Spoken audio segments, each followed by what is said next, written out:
आई हो। ब्रह्मा विष्णु ये शिव जी दुखिया, जिन ये राह चलाई हो, जिन ये राह चलाई हो। तंदर सुखिया कोई न देखा, उदय अस्त की बात करते हैं, मन सबका किया विवेका हो, सबका किया विवेका हो।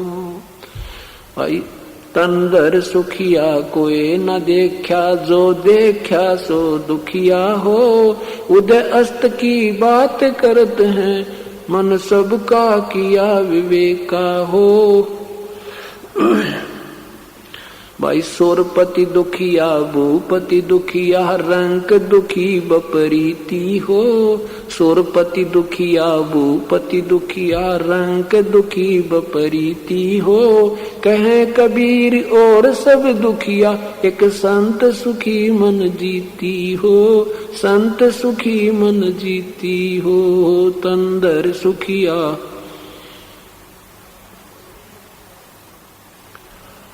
उदय अस्त की बात करते हैं, मन सबका किया विवेका हो, सबका। सोरपति दुखिया, भूपति दुखिया, एक रंक दुखी बपरीती हो।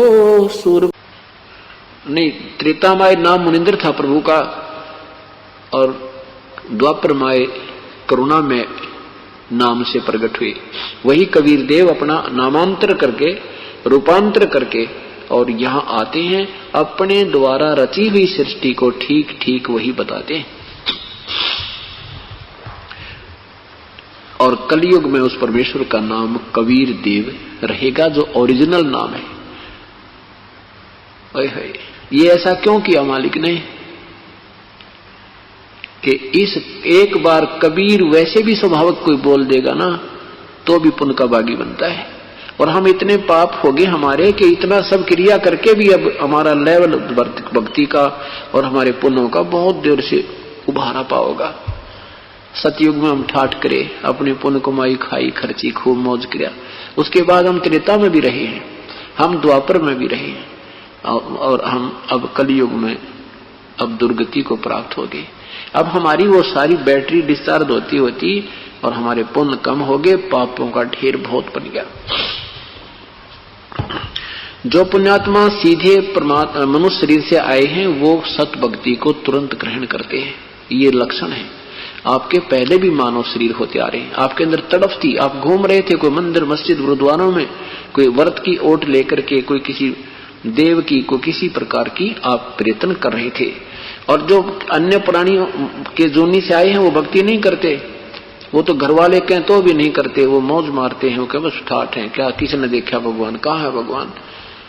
वो प्राणी ऐसे होते हैं। हाँ, वो भी लग सकते हैं अगर उनको बार बार समझाया जाए, फिर कोई ऐसी भयंकर आपत्ति आ जाएगी, क्योंकि कर्महीन इंसान ही प्रभु से दूर रहता है।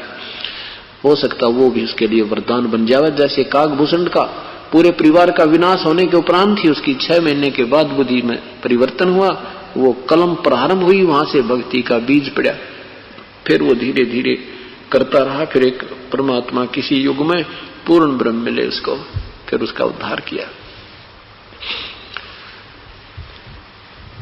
सतयुग में जब परमेश्वर आए,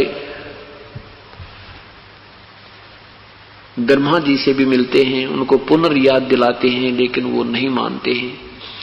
ब्रह्मा विष्णु महेश से मिलते हैं, फिर नीचे आते हैं। आए तो ये ऋषियों को भी समझाया, सभी मनु जैसे महाराज को भी बताया कि ये वो परमात्मा कोई और है। वेद उसका गुणगान करते हैं, लेकिन मनु जी ने उनको नहीं स्वीकार किया।